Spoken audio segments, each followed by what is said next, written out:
First అసలు మనం infertility అంటే ఏంటి అని తెలుసుకుందాం.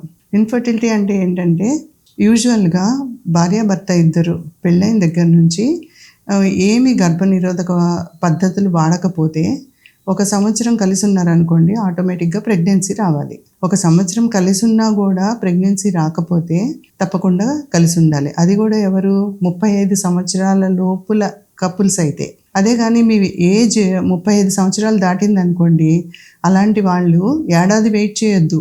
గర్భనిరోధక పద్ధతులు ఏం వాడకుండా ఇద్దరు ఒకే చోట ఉండి ఒకే చోట కలిసి ఉండి అయినా సరే ప్రెగ్నెన్సీ రావట్లేదు అనుకోండి, మీరు ఆల్రెడీ 35 ఇయర్స్ క్రాస్ అయిపోతే పుట్టే బేబీస్లో చాలా ప్రాబ్లమ్స్ వస్తాయన్నమాట. అవి మనం తర్వాత డిస్కస్ చేద్దాం.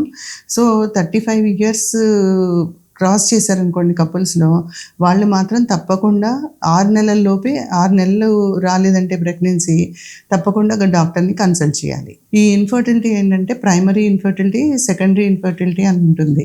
ప్రైమరీ ఇన్ఫర్టిలిటీ అంటే వాళ్ళకి అసలు ప్రెగ్నెన్సీ రాదు, ఎప్పుడు రాదు. అదే సెకండరీ ఇన్ఫర్టిలిటీ అనుకోండి, ప్రెగ్నెన్సీ వస్తుంది, అది నిలవకుండా అబార్షన్స్ అవ్వడమో ఏదో అయ్యి బేబీస్ లేకుండా, లేకపోతే ఒక బేబీ ఉండి పుట్టిన తర్వాత కూడా మళ్ళీ సెకండ్ ప్రెగ్నెన్సీ రాకుండా ఉంటుందన్నమాట. దాన్ని సెకండరీ ఇన్ఫర్టిలిటీ అంటారు.